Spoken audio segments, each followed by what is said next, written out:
Hello and welcome to current affairs decoded. This is Nandini, your decoder for the day. और आज हम decode करने वाले हैं एक बहुत ही इंपॉर्टेंट लेजिस्लेशन को, एक बहुत ही इंपॉर्टेंट डिस्कशन को, जो कि है मैरिटल रेप के एस्पेक्ट में। तो ये जो डिस्कशन है वो ओवर द टाइम चल रही है, क्योंकि टाइम एंड अगेन अलग अलग हाई कोर्ट्स, अलग अलग जो डिस्ट्रिक्ट कोर्ट्स होते हैं या अलग अलग जो स्टेट्स हैं, उनकी जुडिशरी का अलग अलग स्टांस है इस पर्टिकुलर सिचुएशन पे।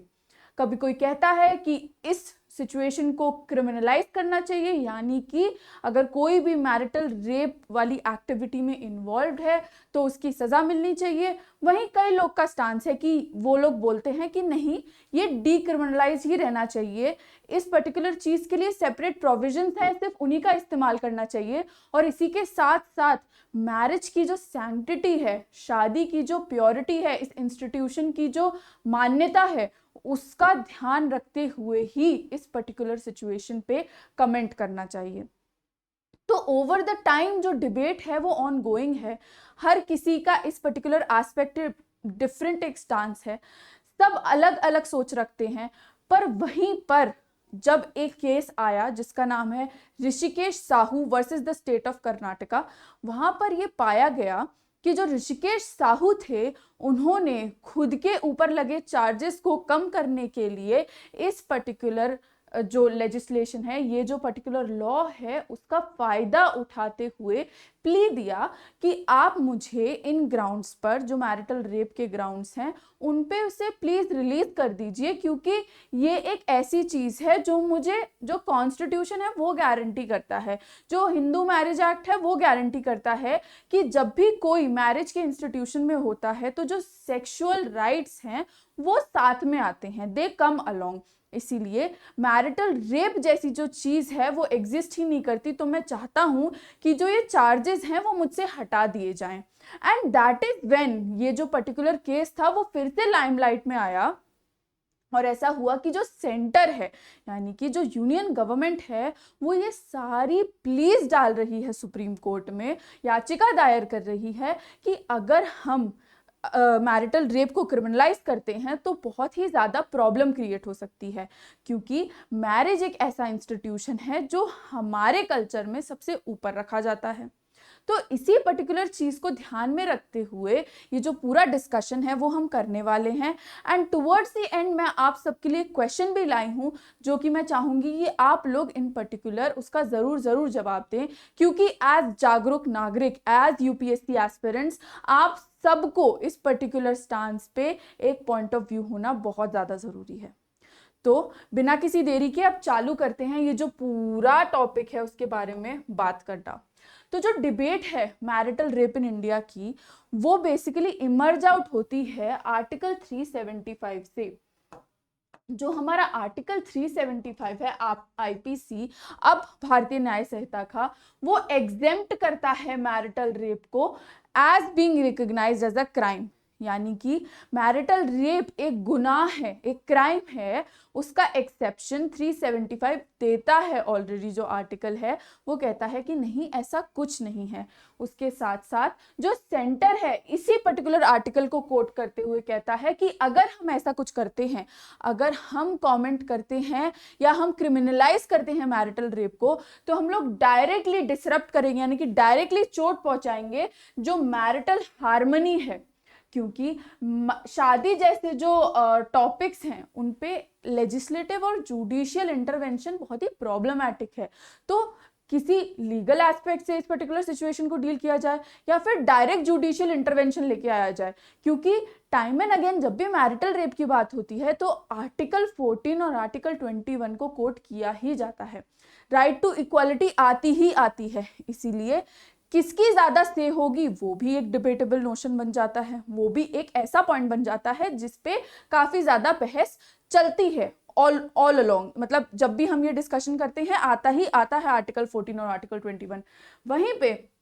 सुप्रीम कोर्ट जो है वो क्या ऑब्जर्व करता है after looking into this debate, कि जो आर्टिकल 498 है, जो आर्टिकल 354 ए और बी है, ये जो आर्टिकल्स हैं वो एक्सप्लिसिटली बात करते हैं डोमेस्टिक वायलेंस के बारे में। तो जब मैरिटल रेप की बात हुई तो सुप्रीम कोर्ट ने कहा कि ठीक है, आप जो बोल रहे हो, लेकिन हमारे पास ऑलरेडी कुछ ऐसे आर्टिकल्स हैं जो सेफगार्ड करते हैं हमारे वुमेन के राइट्स को एक इंस्टीट्यूशन ऑफ मैरिज में। तो फिर क्यों आपको जरूरत आन पड़ी कि आप इस पर्टिकुलर चीज को क्रिमिनलाइज ही करो? क्योंकि टाइम एंड अगेन मांगे की जा चुकी हैं, फिर चाहे वो कर्नाटका हाई कोर्ट हो, केरला हाई कोर्ट हो, गुजरात हाई कोर्ट हो, हर जगह टाइम एंड अगेन ऐसी जो प्लीज हैं, जो PILs हैं, वो टाइम एंड अगेन आती रहती हैं कि मैरिटल रेप पर बात की जाए। क्योंकि काफ़ी ज़्यादा जब भी डोमेस्टिक वायलेंस के केस आते हैं तो काफ़ी ज़्यादा देखा गया है कि मैरिटल रेप एक ऐसी चीज़ है जो बहुत ज़्यादा फ्रीक्वेंसी में रिपोर्ट की जाती है, जिसकी वजह से ये बार बार एक चर्चा का विषय बनता है। अब जब हम मैरिज की बात करते हैं और कैसे सेंटर जो है वो इस पे एक पर्सपेक्टिव देता है, कैसे वो समझाता है कि जब हम शादी की बात करते हैं तो फिर मैरिटल रेप को अगर हम बीच में लाते हैं तो कितना ज़्यादा कॉन्ट्राडिक्टरी इन नेचर है। क्योंकि डायरेक्ट क्वेश्चंस है हमारे इंस्टीट्यूशन ऑफ मैरिज में। तो सेंटर क्या कहता है? सेंटर कहता है कि अगर हम मैरिटल रेप को लेके आते हैं हमारे लेजिस्लेशन या जुडिशरी में तो फिर डायरेक्टली डिस्टेबलाइज होंगी फैमिलीज। क्योंकि जब भी ये केसेस रिपोर्टेड हैं तो फैमिलीज का जो इन्वॉल्वमेंट है वो डायरेक्ट देखा गया है। देयर हैव बीन टाइम्स कि जो भी कपल है उसका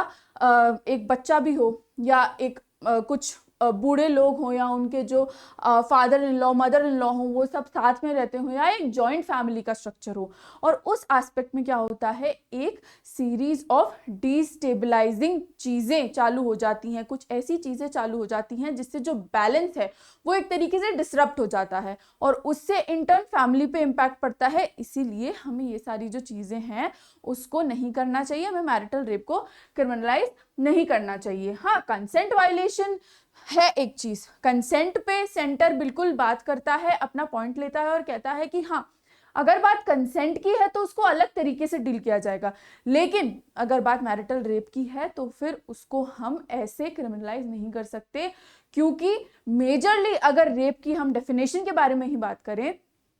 तो वो यही है कि जब without will, without consent, forcefully या थ्रेटन करके, डरा धमका करके, बिना मर्जी के जब भी अगर कोई इंसान सेक्स करता है, सेक्सुअल एक्टिविटी में इन्वॉल्व रहता है तो उस पूरी सिचुएशन को हम रेप की सिचुएशन कहते हैं। और जब ये सिचुएशन जो है वो एक शादी के इंस्टीट्यूशन में यानी कि एक मैरिटल इंस्टीट्यूशन में अकर होती है तब उसको मैरिटल रेप कहते हैं। हालांकि जब हम अलग अलग एक्ट्स देखें शादी की जो इंस्टीट्यूशनलाइजेशन के बारे में जो बात करते हैं तो उसमें देखा गया है कि हमारी कंट्री के अकॉर्डिंग जो सेक्सुअल राइट्स हैं वो मेजरली कम अलोंग होते हैं शादी के राइट्स के साथ। तो इसीलिए ये पूरी डिबेट जो है वो प्रॉब्लमैटिक हो जाती है कि फिर जो कंसेंट का रोल है वहीं पे हम पूरा जो सर्कल डाउन कर सकते हैं इस पूरी सिचुएशन को, सिर्फ वही कर सकते हैं और कहीं नहीं। क्योंकि जो राइट्स हैं they come along, they are passed on, वो अज्यूम्ड हैं, एक कन्वेंशन के जैसे हैं। तो इसीलिए ये जो पूरी प्रॉब्लम है, कंट्रोवर्सी है, डिबेट है, वो इन लाइमलाइट आती है। अब कंसेंट के बारे में जो कहा गया कि गवर्नमेंट ने जो कहा कि कंसेंट इनसाइड और आउटसाइड द मैरिज, यानी कि जब एक इंसान की शादी हो चुकी है या उसका कहीं बाहर कुछ है तो उस एस्पेक्ट में अलग अलग होता है। अगर इस पूरी सिचुएशन में हम कंसेंट को इक्वलाइज कर दें तो जो मैरिज इंस्टीट्यूशन है उसका तो कोई मतलब ही नहीं है। और सिर्फ इसीलिए जो लेजिस्लेशन है या जो जुडिशियल एक्टिविटी है in terms of marital rape वो डिफरेंट होनी चाहिए एंड उसको टिपिकली क्रिमिनलाइज ना करते हुए रेगुलेट करना चाहिए। ये थे जो सेंटर था वो बार बार यही अपील कर रहा था। अब जब इस पूरे सिचुएशन पर बात हुई तो देखा कि जो वर्डिक्ट थी वो एक स्प्लिट वर्डिक्ट थी। मतलब जो जजिंग बेंच के एक जज थे उनका कहना था कि जो मैरिटल रेप है उसको बिल्कुल क्रिमिनलाइज करो, और एक का कहना था कि नहीं ये बिल्कुल क्रिमिनलाइज नहीं होना चाहिए, इस पे जो लेजिस्लेशन है वो सेपरेट होने चाहिए। तो उसी एस्पेक्ट में बोला गया है कि ये जो पूरी डिबेट है वो मेजरली कहाँ पे रन करती है, वो मेजरली रन करती है लेजिस्लेशन पे और जुडिशियल रिव्यू पे। क्योंकि जुडिशरी यहाँ पे क्या रोल एक्ट करती है, क्या वो अपनी इंटरप्रिटेशन को, क्योंकि यहाँ पे हम कई सारे आर्टिकल्स के बारे में बात कर रहे हैं, जैसे हमारा आर्टिकल हुआ 14, हमारा आर्टिकल हुआ 21, वहीं पे हम आईपीसी या भारतीय न्याय संहिता की जो हमारी धाराएं हैं उसके बारे में भी बात कर रहे हैं, फिर चाहे वो 498 हो, 354 हो, 354 ए हो, बी हो, या कोई भी रिलेटेड एस्पेक्ट हो, तो उस पर्टिकुलर चीज में इंटरप्रिटेशन जुडिशरी की कैसी आती है और जो हमारी लीगल एस्पेक्ट है वो कैसे एक्ट आउट करती है, उन दोनों की ही मेजर टसल है, क्योंकि जो ओवरलैप्स हैं वो बहुत ज्यादा मेजर हैं और एक इंस्टीट्यूशन एज पायस एज मैरिज को क्वेश्चन करना भी बहुत डिबेटेबल है, क्योंकि एक बैकलैश आ सकता है अगर हमने इस पर्टिकुलर एस्पेक्ट में बिना सोचे समझे और डिस्कशन किए कोई भी वर्डिक्ट एज सच पास कर दी तो यहाँ पे उसी चीज के बारे में बात की गई है। अब हम अगर बात करें मैरिज की और कंसेंट की, जैसा कि हमने बोला कि जो ऋषिकेश साहू थे और उन्होंने जो स्टेट ऑफ कर्नाटका के साथ जो उनका केस था, जहाँ पे उनके ऊपर कई सारे केसेस थे, जिसमें से एक केस उन पे पॉक्सो का भी बन रहा था, एक उन पे सेक्सुअल असॉल्ट का भी केस बन रहा था, तो उस पर्टिकुलर एस्पेक्ट में जो हमारा कंसेंट वैलिडिटी है, जो हमारी कंसेंट का डेफिनेशन है, वो बहुत ज़्यादा इंपॉर्टेंट हो गया और हमने इसीलिए उसके बारे में बात की कि हम कंसेंट को कैसे डिफाइन करते हैं। हालांकि अभी इस पे एक्चुअल जो जजमेंट है वो आना अभी भी बाकी है, जो एक्चुअल लीगलाइजेशन है वो भी अभी प्रॉब्लमेटिक है, क्योंकि जो इस पे अगेन जो पॉइंट ऑफ व्यूज हैं वो वेरीड हैं, तो इसीलिए इस लॉ पर अभी इन पर्टिकुलर हम कुछ बात नहीं कर सकते, क्योंकि क्रिमिनलाइजिंग मैरिटल रेप डायरेक्टली इम्पैक्ट करता है इन सारी चीज़ों को, क्योंकि आप देखेंगे अगर हम क्रिमिनलाइज करते हैं मैरिटल रेप को तो प्रॉब्लम्स लाइक मैरिज का प्रोटेक्शन और वुमेन्स के राइट्स डायरेक्टली क्वेश्चन होते हैं, क्योंकि अगर आप सब्स्यूम कर लेते हैं जो राइट्स हैं एक मैरिज इंस्टीट्यूशन में, तो अगेन उस अजम्पशन से डायरेक्टली हिट होते हैं फंडामेंटल राइट्स, जो राइट टू इक्वालिटी हुआ सबसे पहले, तो वो तो अगेन जो सबसे बड़ा क्वेश्चन है वो यहाँ पे आता है। उसके बाद अगर हम देखें कि अगर हम ये पर्टिकुलर चीज़ क्रिमिनलाइज कर दें तो जो फैमिली ब्रेकडाउन है वो बहुत ज़्यादा हो जाएंगी, क्योंकि रेप एज सच एक बहुत ही हीनियस क्राइम है अगर उसको कंसिडर करें तो। वहीं पे अगर हम लेबल करने लगे मैरिटल रेप को एज रेप, तो जो सोशल एस्पेक्ट है वो भी बहुत ज़्यादा कंस्ट्रिक्टेड रहेगी, बहुत ज़्यादा इम्पैक्टेड रहेगी। तो अगेन इस पर्टिकुलर चीज़ से सिर्फ लीगैलिटी या जुडिशरी इम्पैक्ट नहीं होती है, बल्कि सोशल इश्यूज भी अफेक्टेड होते हैं। In fact this in itself is a social issue, तो इसीलिए उस चीज़ को भी ध्यान में रख के काम करना पड़ेगा। वहीं पे जो एडवोकेशन था सेंटर का वो मेजरली ऑन द ग्राउंड था कि ठीक है पुराने राइट्स तो जो हैं वो प्रेजेंट हैं, जो वेरियस सेक्शंस हैं जो वुमेन्स हैं उनको सपोर्ट करते हैं, उनको एक तरीके से सिक्योर करते हैं इन एन इंस्टीट्यूशन, तो वो सब तो ऑलरेडी प्रेजेंट हैं, तो हम उस पर मेजरली चेंजेस करके जो बाकी की चीज़ें हैं उसको भी डील कर सकते हैं और हमें वही करना चाहिए। तो ये सारी जो डिबेट है वो मेजरली ऑन गोइंग है और पार्लियामेंट में इन्हीं सब के बारे में मेजरली बात की जा रही है, क्योंकि अगेन अगर हम स्टेबिलिटी की बात करें तो वो नहीं है, क्योंकि सबके अपने अपने पॉइंट ऑफ व्यूज हैं। वहीं पे अगर हम आर्टिकल 14 और 21 की बात करें जो कि हम इतनी देर से कर रहे हैं, तो अगेन वही जो बात की हमारी कि हम एक ब्लैंकेट अप्रोच से, यानी कि सबको सेम तरीके से ट्रीट करके इस पर्टिकुलर चीज़ को रीच आउट नहीं कर सकते, क्योंकि अगर हम जो सेंटर का मेजरली इस पे पॉइंट ऑफ व्यू था वो था अगर हम आउटसाइड मैरिज के जो रिलेशंस हैं उनको इनसाइड मैरिज रिलेशन या मैरिज के इंस्टीट्यूशन के रिलेशन के साथ इक्वेट कर देंगे, तो फिर अगेन वो एक बहुत ही प्रॉब्लमैटिक डोमेन हो जाएगा और कोई डिफरेंस नहीं रहेगा हम में और अदर कंट्रीज़ में, जो कि हर तरीके के रेप को बिल्कुल इक्वली ट्रीट करती है। Then again there are times जब बहुत ही गलत तरीके से भी इस्तेमाल किया जाता है इन सारे इंस्टीट्यूशनलाइजेशन और लेजिस्लेशंस का, तो उसके बारे में भी ध्यान रखने की ज़रूरत है। इसीलिए किसी भी राइट को या किसी भी हमारे आर्टिकल को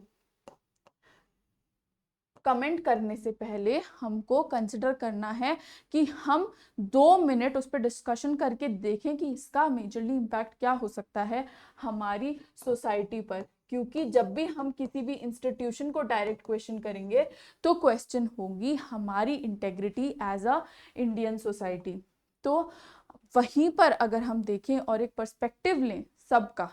तो हम समझ पाएंगे कि ये जो प्रॉब्लम है वो सिर्फ हमारी कंट्री में नहीं है, बल्कि all over the country spread है। एक ग्लोबल लेवल पर ये प्रॉब्लम है। कुछ कंट्रीज हैं जो अगेन, जैसा मैंने आपको पिछली स्लाइड में बताया, कि कुछ कंट्रीज हैं जो इन पर्टिकुलर डील करती हैं इन सारी प्रॉब्लम्स के साथ और एक सिंगल एम्बिट में रखती हैं कि rape is rape, be it marital rape और be it outside the marriage rape. कोई भी अगर प्रॉब्लम होती है एक वुमेन को, उसके कंसेंट का ध्यान नहीं रखा जाता है, तो फिर उस पर्टिकुलर चीज़ को वैसे ही ट्रीट किया जाएगा जैसे हमारा जो लॉ है वो अदर केसेस को करता है। वहीं पर हमारी कंट्री में इस पे कई सारे मेजर्स हैं और इस पर्टिकुलर चीज़ पे कमेंट करने से पहले कई सारी चीज़ें अभी भी सोचने लायक हैं, क्योंकि हमारी जो सोसाइटी है वो काफ़ी ज़्यादा हार्मोनाइज्ड है, सब साथ में रहते हैं और एक जो इंस्टीट्यूशन ऑफ मैरिज है उसको बहुत ऊपर रखा जाता है, उसको बहुत पायस माना जाता है। तो उसमें कोई भी क्रिमिनल एक्टिविटी अगर होती है तो फिर वो डायरेक्टली इम्पैक्ट करेगी जो हार्मनी है फैमिली की, जो सोसाइटी में प्लेस है उस फैमिली की, और इन ऑल उस इंडिविजुअल की जो आइडेंटिटी है उसको। इसीलिए कोई भी इस पर्टिकुलर एस्पेक्ट में सोच लेने से पहले, स्टेप लेने से पहले बहुत ज़्यादा डिस्कशंस और डिबेट्स की ज़रूरत है। And that's what is happening here, कि सेंटर ने तो रिजेक्ट कर ही दी है ये प्ली। अब आगे देखने का है कि क्या लेजिस्लेशंस इस पर्टिकुलर एस्पेक्ट में बनते हैं एज सच या नहीं भी बनते हैं। ठीक है,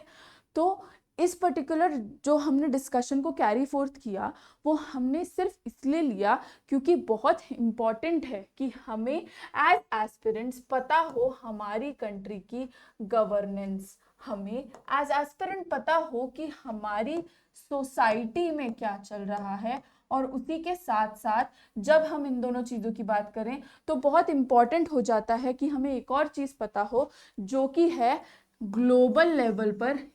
इन सारे इश्यूज का क्या इम्पैक्ट है। और इसीलिए मैंने आपको बोला था कि मैं चाहूंगी कि आप एंड तक रुकें, क्योंकि इस पर्टिकुलर एस्पेक्ट पे आपका क्या पॉइंट ऑफ व्यू है मैं वो जानना चाहती हूँ। इसी के लिए जो कमेंट सेक्शन है उसका भरपूर फायदा उठाएं और उसमें लिखें और मुझे बताएं कि क्या आपको लगता है कि मैरिटल रेप जो है उसको क्रिमिनलाइज करना चाहिए, और अगर नहीं करना चाहिए तो क्यों नहीं करना चाहिए। क्या ये जो अभी सेंटर का स्टांस है आप उससे सहमत हैं, और अगर नहीं तो क्यों सहमत नहीं है। इसी के लिए कमेंट सेक्शन जो है हमारा उसका भरपूर फायदा उठाएं। अगर आपको लगे कि ये जो सेशन था वो इंफॉर्मेटिव था तो please do like, share and subscribe to our channel Current Affairs Decoded. With this is me Nandini, your decoder for the day, signing off. Hope you like the session.